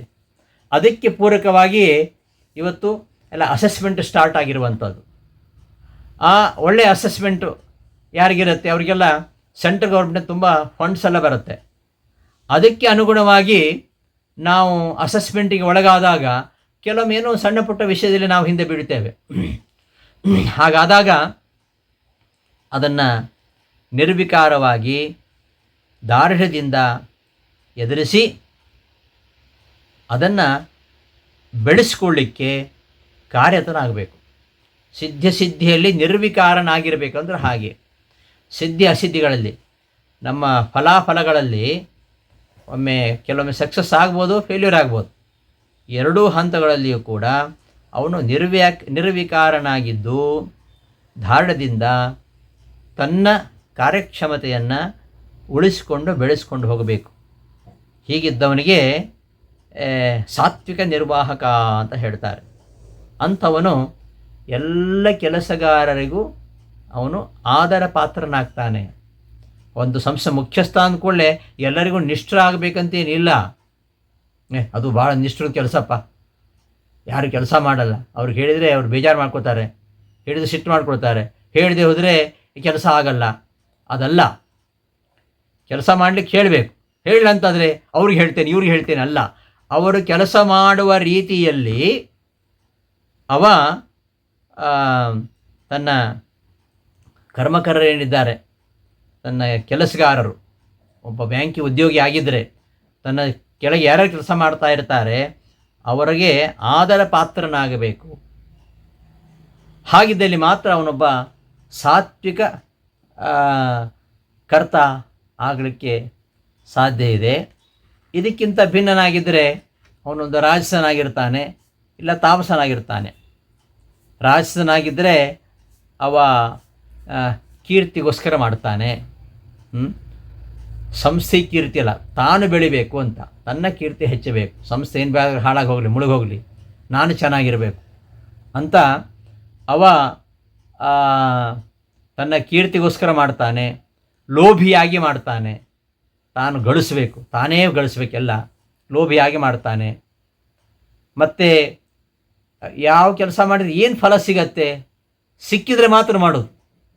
ಇದು ಮಾಡೋದ್ರಿಂದ ಏನು ಪ್ರಯೋಜನ ಇದ್ದರೆ ಮಾತ್ರ ಅದನ್ನು ಮಾಡುವಂಥದ್ದು. ಮತ್ತು ಅನಾವಶ್ಯಕವಾಗಿ ಕೀಟ್ಲೆ ಮಾಡುವಂಥದ್ದು, ಹಿಂಸೆ ಮಾಡುವಂಥದ್ದು, ಕಿರುಕುಳ ಕೊಡುವಂಥದ್ದು. ತನ್ನ ಮಾತು ಕೇಳಲಿಲ್ವಾ ಅವನಿಗೆ ಕಿರುಕುಳ ಕೊಟ್ಟು ಅವನನ್ನು ಓಡಿಸ್ಬಿಡೋದು, ಇದೆಲ್ಲ ನಡೆಯುತ್ತೆ. ಇದೆಲ್ಲ ಆಮೇಲೆ ಆರ್ಥಿಕ ವ್ಯವಹಾರಗಳಲ್ಲಿ ಶುದ್ಧಿ ಇರಬೇಕು, ಅದು ಇಲ್ಲದೇ ಇರೋದು. ಹಣದ ವ್ಯವಹಾರದಲ್ಲಿ ಲೆಕ್ಕ ಇಲ್ಲ, ಹಾಗೆಲ್ಲ ಇರುವಂಥದ್ದು. ಮತ್ತು ಯಾವುದೇ ಒಂದು ಸರಿಯಾದ ಪ್ರವೃತ್ತಿ ಇಲ್ಲ.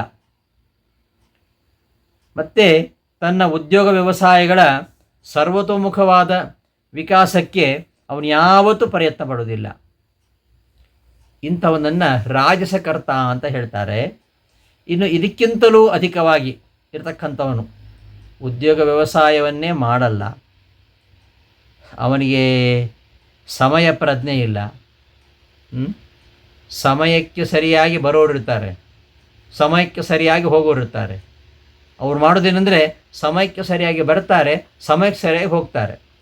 ಬರೋವಾಗಲೂ ಟೈಮ್ ನೋಡ್ಕೊಂಡು ಬರ್ತಾರೆ, ಹೋಗೋ ಟೈಮ್ ನೋಡ್ಕೊಂಡು ಹೋಗ್ತಾರೆ. ಕೆಲಸ ಏನೂ ಮಾಡೋದಿಲ್ಲ, ಕೆಲಸವೇ ಇಲ್ಲ, ಮಾಡೋದಿಲ್ಲ. ಟೈಮ್ ನೋಡ್ಕೊಂಡು ಯಾವತ್ತೂ ಕೆಲಸ ಮಾಡಬಾರ್ದು ಅಂತ. ಟೈಮ್ ನೋಡ್ಕೊಂಡು ಕೆಲಸ ಮಾಡುವವ ಕರ್ಮಕಾರ ಅಂತೆ. ಟೈಮ್ ನೋಡದೆ ಕೆಲಸ ಮಾಡ್ತಕ್ಕಂಥವನು ಅವ ಆ ಕಂಪನಿಯ ಓನರ್ ಅಂತೆ. ಹಾಗೆ ಒಂದು ಮಾತಿದೆ. ಹಾಗೆ ಈ ಅವನಿಗೆ ಸಮಯನೇ ಇಲ್ಲ, ಯಾವಾಗ ಬರೋದು, ಯಾವಾಗ ಹೋಗೋದು, ಸಮಯವನ್ನು ಹಾಳು ಮಾಡೋದು, ತನ್ನನ್ನು ತಾನೇ ಬಹಳ ಕೊಚ್ಕೊಳ್ಳೋದು, ಆಯಿತಾ, ಉದ್ದಟನಾಗಿರೋದು, ಒಂದು ವಿಧೇಯತೆ ಇಲ್ಲ, ಪ್ರತಿಯೊಬ್ಬ ಸಹೋದ್ಯೋಗಿಯನ್ನು ದ್ವೇಷ ಮಾಡೋದು, ಯಾವಾಗಲೂ ಕೆಟ್ಟ ಕರ್ಮಗಳನ್ನೇ ಮಾಡೋದು, ಮತ್ತು ಮಾಡಬೇಕಾದ ಸಂದರ್ಭದಲ್ಲಿ ಉದಾಸೀನಾಗಿರೋದು. ಎಲ್ಲದಕ್ಕೊಂದು ಟೈಮ್ ಇದೆ. ಆ ಟೈಮಲ್ಲಿ ಮಾಡದೆ ಹೋದರೆ ಏನು ಪ್ರಯೋಜನ? ವಿದ್ಯಾರ್ಥಿ ಯಾವುದೋ ಪರೀಕ್ಷೆ ಬಂದಾಗ ಓದ್ತಾನೆ, ಪರೀಕ್ಷೆ ಮುಗಿದ್ಮೇಲೆ ಓದಲಿಕ್ಕೆ ಶುರು ಮಾಡಿದರೆ ಪ್ರತಿಯೊಂದು ಒಂದು ಸಮಯ ಇದೆ. ಯಾವ ಸಮಯದಲ್ಲಿ ಒಬ್ಬ ಉದ್ಯೋಗಿ ಸರಿಯಾದ ಕೆಲಸ ಮಾಡಬೇಕು ಅದು ಇಲ್ಲದೇ ಇರುವಂಥದ್ದು. ತನ್ನನ್ನು ತಾನೇ ಭಾಳ ಹೊಗಳ್ಕೊಳ್ಳುವಂಥದ್ದು. ಮತ್ತು ಯಾವುದೇ ಕೆಲಸ ಹೇಳಿದರೂ ಕೂಡ ಮನೋದೌರ್ಬಲ್ಯವನ್ನು ತೋರಿಸೋದು, ಇತರರ ದೋಷಗಳನ್ನೇ ಯಾವಾಗಲೂ ಹೇಳ್ಕೊಂಡಿರೋದು, ಯಾವಾಗಲೂ ಇನ್ನೊಬ್ರು ಕಮೆಂಟ್ ಮಾಡ್ತಾ ಇರೋದು, ಬರೀ ಇನ್ನೊಬ್ರು ಅವ್ರು ಹಾಗೆ ಇವ್ರಿಗೆ ಹಾಗೆ. ಅದು ಬಿಟ್ಟು ನಮ್ಮ ಕೆಲಸ ನಾವು ಮಾಡಬೇಕು. ಇಡೀ ಊರಿನ ಸುದ್ದಿ ನಮಗೆ ಹಾಕಿ, ನಮ್ಮ ಸಂಸ್ಥೆ ಬೆಳಿಬೇಕು, ಅದಕ್ಕೆ ನಾನೇನು ಮಾಡಬೇಕು. ಅದು ಬಿಟ್ಟು ಅವ್ರು ಹಾಗೆ ಇವರು ಹೀಗೆ ಅದೆಲ್ಲ ಮಾತಾಡ್ಕೊಂಡಿರ್ತಾನೆ. ಇಂತಹ ತಾಮಸಕರ್ತರೇ ಎಲ್ಲ ಕಡೆ ಇದ್ದಾರೆ ಇವತ್ತು. ಹೀಗಿರುವಾಗ ಒಂದು ಸಂಸ್ಥೆ ಬೆಳೆದು ಹೇಗೆ? ಇದು ಇನ್ನು ಮೂರನೇದು ಕರಣ. ಅಧಿಷ್ಠಾನಂ ತಥಾಕರ್ತ ಕರಣಂ. ಕರಣ ಅಂದರೆ ಸಾಧನ, ಕಾರಣತ್ವೇನ ನಿರ್ದಿಷ್ಟವಾಗಿರತಕ್ಕಂತಹ ಅನೇಕ ವಿಧವಾದ ಸಾಮಗ್ರಿ ಸಮುದಾಯಗಳು. ಯಾವುದೇ ಕಾರ್ಯವ್ಯವಹಾರವನ್ನು ಮಾಡಲಿಕ್ಕೋಸ್ಕರವಾಗಿ ಕೆಲವು ಕಾರಣಗಳು. ಈಗ ಹಣ ಬೇಕು, ಒಂದು ಸಂಸ್ಥೆ ಆರಂಭ ಮಾಡಬೇಕಾದ್ರೆ ಹಣ ಬೇಕು, ಭೂಮಿ ಬೇಕು, ಒಂದು ಯಾಗವನ್ನು ಮಾಡಬೇಕಾದ್ರೆ ಯಜ್ಞಕ್ಕೆ ಉಪಕರಣಗಳು ಬೇಕು, ವಾಹನ ಸೌಕರ್ಯ ಬೇಕು, ಇವೆಲ್ಲ ಬೇಕಾಗ್ತವೆ. ಯಾವುದೇ ಒಂದು ನಿರ್ವಹಣಾ ಸಂಸ್ಥೆ ಕೆಲಸ ಮಾಡಬೇಕಾದ್ರೆ ಅದಕ್ಕೆ ಬೇಕಾಗಿರತಕ್ಕಂತಹ ಕಾರಣ ಸಾಮಗ್ರಿಗಳು. ಪೆಟ್ರೋಲ್ ಬೇಕು, ಕರೆಂಟ್ ಬೇಕು, ಜನ್ರೇಟರ್ ಬೇಕು. ಬರೀ ಹ್ಯೂಮನ್ ಪವರ್ ಇದು ಸಾಕಾಗೋದಿಲ್ಲ. ಹ್ಯೂಮನ್ ಪವರೆಲ್ಲ ಕರ್ತ. ಅದ್ರ ಜೊತೆಗೆ ಬರೀ ಹ್ಯೂಮನ್ ಪವರ್ ಇದ್ರೆ ಏನಾಯಿತು? ಇಡೀ ದಿವಸ ಕರೆಂಟ್ ಇಲ್ಲಪ್ಪ. ಬೆಂಗಳೂರಲ್ಲಿ ದಿನಾಲು ಬೆಳಗ್ಗೆ 10ರಿಂದ ಸಂಜೆ 5ವರೆಗೆ ಕರೆಂಟ್ ಇಲ್ಲ. ಆಫೀಸಲ್ಲಿ ಜನ್ರೇಟ್ರ್ ಇಲ್ಲ. ಕೆಲಸ ಏನು ಮಾಡ್ತಾರೆ? ಬರ್ತಾರೆ, ಸೈನ್ ಹಾಕ್ತಾರೆ, ಪಟ್ಟಾಂಗ ಮಾಡ್ತಾರೆ, ಇಡೀ ಊರು ಸುದ್ದಿ ಮಾತಾಡ್ತಾರೆ, ಸಂಜೆ 5ವರೆಗೆ ಹೋಗ್ತಾರೆ ಅಷ್ಟೇ. ಕಾರಣ ಸಾಮಗ್ರಿಗಳುಂಟಲ್ವಾ, ಅದು ಕೂಡ ಬಹಳ ಮುಖ್ಯ. ಒಂದು ವ್ಯವಹಾರ ನಡಿಬೇಕಾದ್ರೆ ಹಣದ ಅವಶ್ಯಕತೆ ಇದೆ. ಹಣ ಇಲ್ಲದೆ ಯಾವುದೂ ಆಗೋದಿಲ್ಲ. ಭೂಮಿ ಬೇಕು, ವಾಹನ ಸೌಕರ್ಯ ಇರಬೇಕು. ಇಂತಹ ಸಾಮಗ್ರಿ ಸಮುದಾಯ ಇದ್ದಾಗ ಕಾರ್ಯನಿರ್ವಾಹಕನಿಗೆ ಕಾರ್ಯ ಮಾಡುವುದರಲ್ಲಿ ಒಂದು ಸೌಷ್ಠವತೆ ಬರುತ್ತೆ. ಇವನ್ನೆಲ್ಲ ಗಳಿಸಲಿಕ್ಕೆ ಅವನಲ್ಲಿ ಒಂದು ಸೌಷ್ಠವತೆ ಇಲ್ಲ ಅಂತ ಆದರೆ ಅವನು ಯಾವತ್ತೂ ನಿರ್ವಹಣಾ ಕ್ಷಮತೆಯಲ್ಲಿ ಪಾರಮ್ಯವನ್ನು ಹೊಂದಲಿಕ್ಕೆ ಸಾಧ್ಯವೇ ಇಲ್ಲ. ಅದರ ಜೊತೆಯಲ್ಲಿ ಇಂದ್ರಿಯಗಳು ಚೆನ್ನಾಗಿರಬೇಕು. ಅವು ಕೂಡ ಕರ್ಣಗಳೇ. ಇಂದ್ರಿಯಗಳು ಚೆನ್ನಾಗಿರಬೇಕು, ಮನಸ್ಸಿರಬೇಕು, ಬುದ್ಧಿ ಇರಬೇಕು. ಇವೆಲ್ಲ ಒಬ್ಬ ಮನುಷ್ಯನ ಪ್ರವೃತ್ತಿಯ ಸ್ವರೂಪವನ್ನು ನಿರ್ಧಾರ ಮಾಡ್ತವೆ. ಈ ವ್ಯಕ್ತಿ ಹೇಗೆ, ಈ ವ್ಯಕ್ತಿ ಕೆಲಸ ಮಾಡ್ತಾನಂದರೆ ಅವನ ಇಂದ್ರಿಯಗಳು ಹೇಗೆ, ಕಣ್ಣು ಕಾಣ್ತದ, ಕಿವಿ ಕೇಳ್ತದ, ಮನಸ್ಸು ಕೊಟ್ಟು ಕೆಲಸ ಮಾಡ್ತಾನ, ಬುದ್ಧಿ ಇದೆಯಾ, ಬುದ್ಧಿಹೀನನ, ಇವೆಲ್ಲ ಆ ವ್ಯಕ್ತಿಯ ಕಾರ್ಯಕ್ಷಮತೆಗೆ ಇರತಕ್ಕಂತಹ ಕಾರಣ. ಅವನ ಕಾರ್ಯಪ್ರವೃತ್ತಿ ಹೇಗಿರುತ್ತೆ ಅದನ್ನು ನಿರ್ವಹಿಸ್ತಕ್ಕಂತಹ ಅಂಶಗಳು. ಈ ನಿರ್ವಾಹಕರ ಮತ್ತು ಕರ್ಮಕರರ ಒಂದು ಕಾರ್ಯಕ್ಷಮತೆ ಇದು ಪಾರಮ್ಯ ಹೊಂದಿದರೆ ಮಾತ್ರ ಸಾಲದು, ಆರ್ಥಿಕವಾಗಿಯೂ ಕೂಡ ಆರ್ಥಿಕ ಸಾಮಗ್ರಿಗಳು ಕೂಡ ಇರಬೇಕು. ಇದೆಲ್ಲ ಕರಣ. ಕರ್ತ ಅಧಿಷ್ಠಾನಂ ತಥಾಕರ್ತ ಕರಣಂಚ ಪೃಥಗ್ವಿಧಂ. ನಾನಾ ವಿಧವಾಗಿರತಕ್ಕಂತಹ ಕರಣಗಳು. ಮನಸ್ಸು ಸರಿಯಾಗಿದ್ದರೆ ಆವಾಗ ಅವನಿಗೆ ಒಳ್ಳೆ ಕೆಲಸ ಮಾಡಲಿಕ್ಕಾಗತ್ತೆ. ಈ ಮನಸ್ಸಿನ ವಿಷಯದಲ್ಲಿ ಗೀತೋಪದೇಶ ಹೊರಟದ್ದು. ಯುದ್ಧ ಮಾಡಲಿಕ್ಕೆ ಮನಸ್ಸಿಲ್ಲ ಅಂತಲೇ ಅರ್ಜುನನಿಗೆ ಗೀತೆಯನ್ನು ಉಪದೇಶ ಮಾಡಲಿಕ್ಕೆ ಹೊರಟ ಕೃಷ್ಣ. ಆದ್ದರಿಂದ ಈ ಮನಸ್ಸೇ ಬಹಳ ಮುಖ್ಯ. ನಮ್ಮ ಎಲ್ಲ ಪ್ರವೃತ್ತಿಗಳಿಗೆ ಆಶ್ರಯಸ್ಥಾನ ಮನಸ್ಸು. ಆದ್ದರಿಂದ ಅಂತಹ ಒಳ್ಳೆಯ ಮನಸ್ಸಿರಬೇಕು. ಆ ಮನಸ್ಸೇನಾದರೂ ಮೋಹ ಕಲೀಲವಾದರೆ ಆವಾಗ ಏನು ಮಾಡಲಿಕ್ಕಾಗೋದಿಲ್ಲ. ಅದಕ್ಕೆ ಕೃಷ್ಣ ಹೇಳಿದ, ಯದಾತೆ ಮೋಹ ಕಲೀಲಂ ಬುದ್ಧಿರಹಿತ ದರ್ಶ್ಯತಿ ತಥಾಗಂತಾಸ ನಿರ್ವೇದಂ ಶ್ರೋತವ್ಯಸ್ತ ಅಂತ ಹಿಂದೆ ಬಂದಿದೆ ಆ ವಿಚಾರ. ಹೀಗೆ ಇಂದ್ರಿಯಗಳು, ಮನಸ್ಸು ಇವುಗಳ ನಿಗ್ರಹ ಮಾಡಬೇಕು, ಬುದ್ಧಿ ನಿರ್ಮೋಹವಾಗಬೇಕು, ವಿಕಾಸವಾಗಬೇಕು. ಆಗ ಕಾರ್ಯನಿರ್ವಹಣಾ ಸೌಷ್ಠವ ಅದು ಚೆನ್ನಾಗಿರುತ್ತೆ. ಆಧುನಿಕ ಪ್ರಪಂಚದಲ್ಲಿ ನಾವು ಇದಕ್ಕೆ ಹೆಚ್ಚು ಪ್ರಾಶಸ್ತ್ಯ ಕೊಡ್ತೇವೆ ಅಲ್ವಾ. ಇಂದ್ರಿಯ, ಮನಸ್ಸು, ಬುದ್ಧಿ ಇವುಗಳ ಕಾರ್ಯನಿರ್ವಹಣಾ ಪ್ರಸಂಗದಲ್ಲಿ ಅವನು ಸಮರ್ಥನಾಗಿದ್ದಾನೆ ಅಂತಾದರೆ ಅವನಿಗೆ ಹೆಚ್ಚು ಸ್ಕೋಪ್ ಇರುವಂಥದ್ದು. ಅದನ್ನು ಕೃಷ್ಣ ಇಲ್ಲಿ ಹೇಳ್ತಾನೆ, ವಿವಿಧಂಚ ಕರಣಂಚ ಪೃಥಗ್ವಿಧಂ.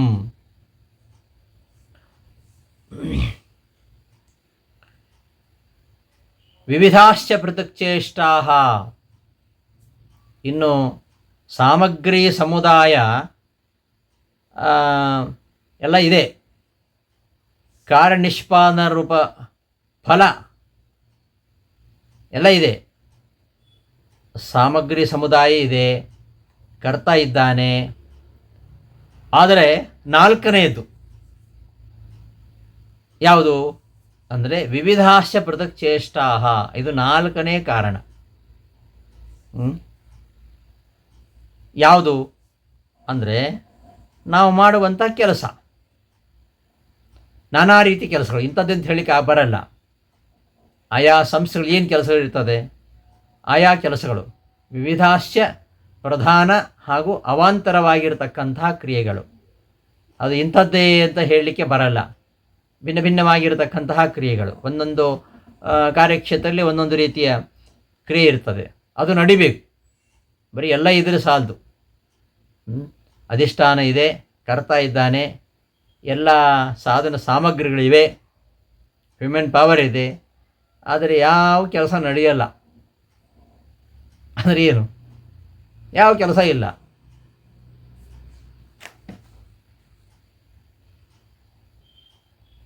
ಏನಾಗುತ್ತೆ? ಏನಾಗೋದಿಲ್ಲ. ಅದಕ್ಕೋಸ್ಕರ ವಿವಿಧಾಶ್ಚ ಪೃಥಕ್ ಚೇಷ್ಟಾ, ವಿವಿಧವಾಗಿರತಕ್ಕಂತಹ ಕಾರ್ಯಗಳು ಮಾಡ್ತಾ ಇರಬೇಕು. ಹಾಗಿದ್ದರೆ ಮಾತ್ರ ಆ ಕಾರ್ಯನಿರ್ವಹಣೆ ಚೆನ್ನಾಗಲಿಕ್ಕೆ ಸಾಧ್ಯ. ಇಷ್ಟೆಲ್ಲ ಇದೆ, ಎಲ್ಲವೂ ಇದೆ. ಎಲ್ಲವೂ ಇದ್ದು ಕೊನೆಗೆ ಹೇಳ್ತಾನೆ ಕೃಷ್ಣ, ಇದೆಲ್ಲ ಇದ್ದು ಇನ್ನೊಂದು ಇರಲೇಬೇಕು. ಒಳ್ಳೆಯ ಜಾಗದಲ್ಲಿ ನಮ್ಮ ಸಂಸ್ಥೆ ಇದೆ, ಎಲ್ಲರೂ ಒಳ್ಳೆ ಕರ್ತೃಗಳಿದ್ದಾರೆ, ಬೇಕಾಗಿರತಕ್ಕದ್ದೆಲ್ಲ ಸಾಧನ ಸಾಮಗ್ರಿಗಳು ಚೆನ್ನಾಗಿ ಇವೆ, ಆಯಿತಾ. ಆದರೆ ಎಲ್ಲರೂ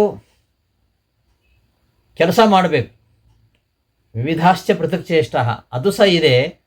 ಇದೆಲ್ಲ ಇದ್ದು ಕೂಡ ಇನ್ನೊಂದು ಇರಬೇಕು. ಯಾವುದು ಅಂದರೆ ದೈವಂ ಚೈವಾತ್ರ ಪಂಚಮಂ. ಈ ನಾಲ್ಕರ ಮಧ್ಯದಲ್ಲಿ ಐದನೆಯದ್ದು ದೈವ. ಅದೃಷ್ಟ ಅಂತ ಹೇಳ್ತಿರೋ ಈ ದೈವ ಇದು ಇರಬೇಕು. ಎಲ್ಲನೂ ಇದ್ದರೂ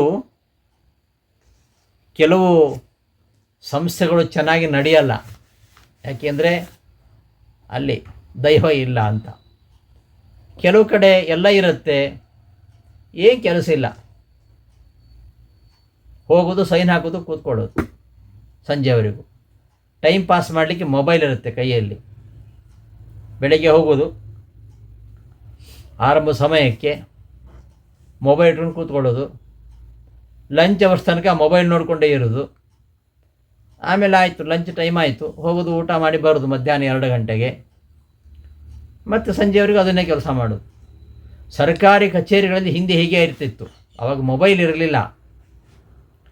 ಬೆಳಗ್ಗೆ ಸಂಜೆವರೆಗೆ ನಾವು ಎಷ್ಟು ಆಫೀಸಲ್ಲಿ ನೋಡಿದ್ದೇವೆ, ಏನು ಕೆಲಸ ಇಲ್ಲ, ಆಫೀಸಿಗೆ ಬರೋದೇ ಲೇಟು. ಮತ್ತು ಕಾಮೆಂಟ್ರಿ ಹಾಕ್ಕೊಂಡು ಕ್ರಿಕೆಟ್ ಕೇಳ್ತಾ ಇರೋದು. ಟಿ ವಿ ಇರಲಿಲ್ಲ ಆವಾಗ, ಕ್ರಿಕೆಟ್ ಕೇಳ್ತಾ ಇರೋದು. ಮತ್ತು ಹಣ ಹೇಗೆ ಮಾಡೋದು, ಯಾವ ಶೇರ್ ತೊಗೊಳ್ಳೋದು, ಯಾವ ಶೇರ್ ತೊಗೊಂಡ್ರೆ ಒಳ್ಳೆಯದು, ನಮ್ಮ ಹಣವನ್ನು ಹೇಗೆ ಜನ್ರೇಟ್ ಮಾಡಬೇಕು, ಇಂತಹ ವಿಚಾರಗಳಲ್ಲಿ ಸಂಜೆವರೆಗೆ ಕಾಲ ಕಳೆದು ಸಂಜೆ 5ವರೆಗೆ ಆಫೀಸ್ ಕ್ಲೋಸ್ ಮಾಡ್ಕೊಂಡು ಬರೋದು. ಕೆಲಸ ಏನೂ ಇಲ್ಲ. ಹಾಗಿರುವಾಗ ಆ ಸಂಸ್ಥೆ, ಆ ಕಚೇರಿ, ಆ ಸರ್ಕಾರ ಅದು ಇರಲಿಕ್ಕೆ ಸಾಧ್ಯನಾ? ಅದಕ್ಕೆ ಕೃಷ್ಣ ಹೇಳ್ತಾನೆ, ಈ ಒಂದು ಯಾವುದೇ ಒಂದು ಕಾರ್ಯನಿರ್ವಹಣೆ ಚೆನ್ನಾಗಿ ನಡೀಬೇಕು ಅಂತಾದರೆ ಇದಿರಬೇಕು. ಅಧಿಷ್ಠಾನಂ ತಥಾಕರ್ಥ ಕರಣಂಚ ಪೃಥಗ್ವಿಧಂ ವಿವಿಧಾಶ್ಚ ಪೃಥಕ್ ಚೇಷ್ಟಾ ದೈವಂ ಚೈವಾತ್ರ ಪಂಚಮಂ. ಹೀಗೆ ಇದನ್ನೇ ವಿವರಿಸ್ತಾ ಹೋಗ್ತಾನೆ. ಇದನ್ನು ಮುಂದಿನ ಪಾಠದಲ್ಲಿ ಇನ್ನೂ ವಿವರಿಸ್ತಾ ಹೋಗೋಣ ಅಂತ ಹೇಳ್ತಾ ಇದರಿಂದ ಪಾಠವನ್ನು ಸಮಾಪ್ತಿಗೊಳಿಸ್ತೇನೆ. ಶ್ರೀಕೃಷ್ಣಾರ್ಪಣಮಸ್ತು. ಧನ್ಯವಾದಗಳು.